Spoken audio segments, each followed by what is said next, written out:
एक गांव में चमन नाम का बहुत ही ईमानदार व्यक्ति रहता था, लेकिन वह बहुत ही गरीब था। इसलिए उसकी पत्नी हमेशा उसे ताना मारती रहती थी। हर रोज लड़ाई झगड़ा करना, यही सब उसका काम था। एक सुबह चमन सोकर उठता है और नाश्ते के लिए आवाज लगाता है, सुनो भाग्यवान, कुछ खाने के लिए हो तो ले आओ। इस पर उसकी पत्नी 2 सूखी रोटी कटोरे में लेकर आ जाती है। ये देखकर चमन कहता है, अरे यह क्या, केवल 2 सूखी रोटी। उसकी पत्नी गुस्सा होते हुए कहती है, जितना करते हो उसमें तो यही मिलेगा। पहले कुछ कमा कर लाओ, उसके बाद अच्छा खाने की सोचना। अपने छोटे भाई को देखो, कितना अच्छा पैसा कमाता है। काश मेरी शादी उसी से हुई होती। ये सब सुनकर चमन को गुस्सा आ जाता है और वह तुरंत खड़ा होता है और अपनी पत्नी से कहता है, सुनो भाग्यवान, अब मैं कुछ करके ही घर लौटूंगा। लाओ मुझे ये रोटी। चमन अपना थैला उठाता है और वही 2 सूखी रोटी अपने थैले में रखकर वहां से निकल जाता है। चलते चलते वह एक जंगल में पहुंचता है। घर से काफी दूर आने के कारण उसके पैर दर्द करने लगते हैं।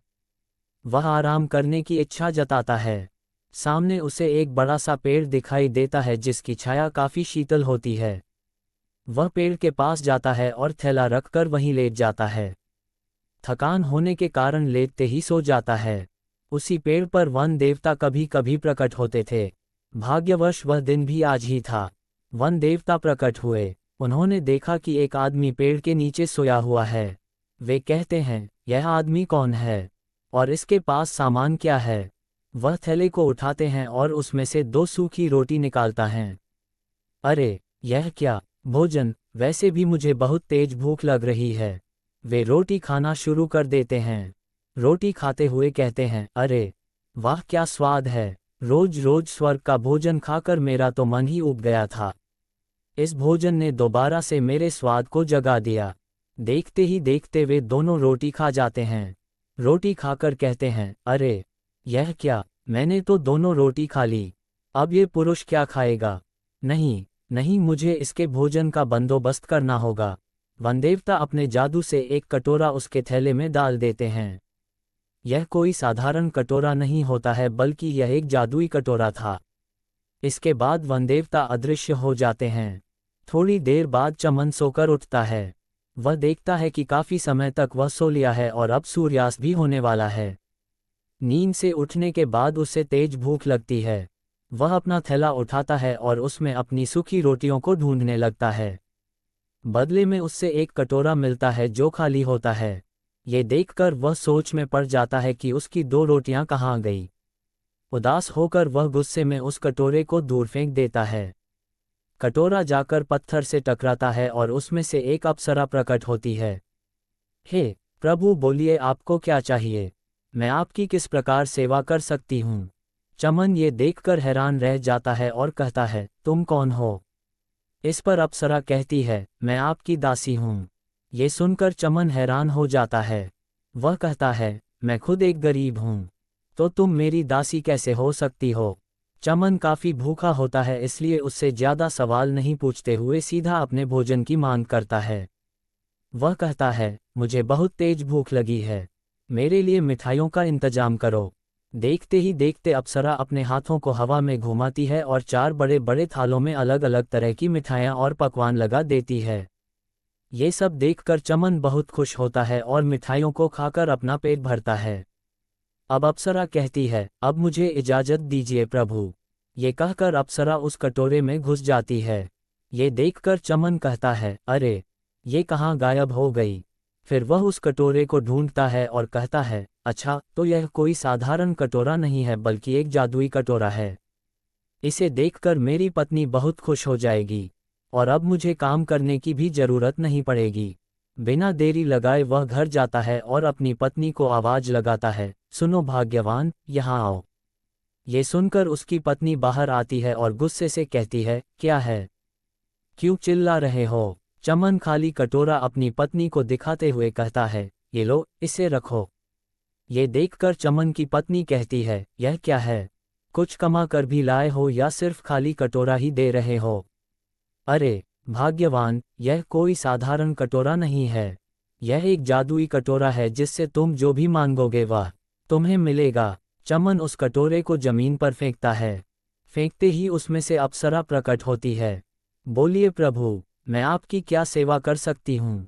ये सुनकर चमन कहता है, मेरी पत्नी के लिए अलग अलग तरह के स्वादिष्ट पकवान लाए जाए।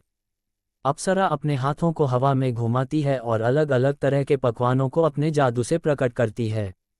ये देखकर चमन की पत्नी हैरान रह जाती है और खुशी भी होती है।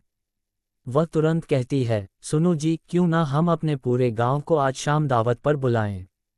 उन्हें खाना खिलाकर हमें बहुत सुख मिलेगा। हाँ हाँ, क्यों नहीं, ये तुमने बहुत अच्छी बात कही है। मैं जाता हूँ और गांव के सभी लोगों को आमंत्रित करता हूँ। चमन अब गांव की तरफ निकल जाता है और गांव के लोगों से शाम को खाने के लिए अपने घर आने के लिए कहता है। गांव के लोग कहते हैं, क्या हुआ चमन? सच में तुम हमें आज दावत देने वाले हो? खाने में क्या मिलेगा? अरे, आप पहले घर तो आइए। ये कहकर वह गांव के सभी लोगों को आमंत्रित करके घर वापस लौटता है। राजू नाम का एक व्यक्ति उसकी बातों को छुपकर सुन रहा था। वह चमन को जाकर रास्ते में रोक लेता है और पूछता है, अरे भाई, क्या है? सुना है तुम पूरे गांव को दावत दे रहे हो।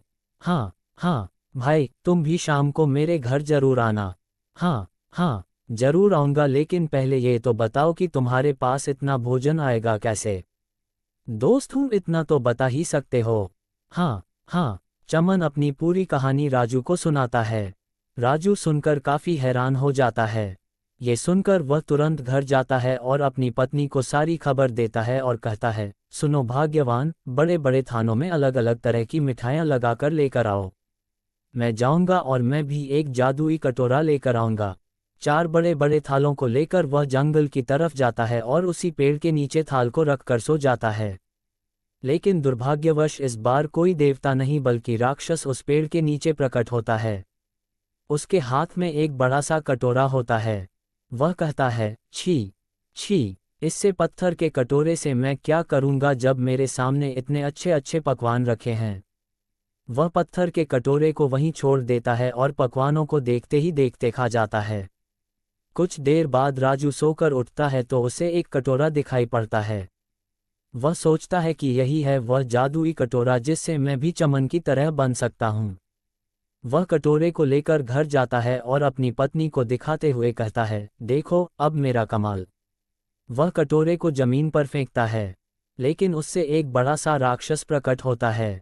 ये देखकर राजू और उसकी पत्नी डर जाते हैं। राजू की पत्नी कहती है, अजी, ये तुमने क्या किया? तुमने तो एक राक्षस को जगा दिया। राक्षस कहता है, बोलो मुझे क्यों बुलाया है? मुझे बहुत तेज भूख लग रही है। मेरे लिए खाने का इंतजाम करो, नहीं तो मैं तुम्हें मार दूंगा। राजू के घर अब खाने के लिए कुछ भी नहीं था। वे दोनों अपनी जान बचाने के लिए वहां से भागते हैं। पीछे पीछे वह राक्षस भी उन्हें मारने के लिए भागता है।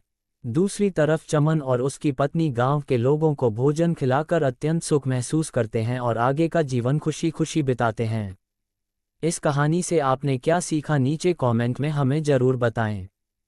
कहानी पसंद आए तो चैनल जरूर सब्सक्राइब करें। धन्यवाद।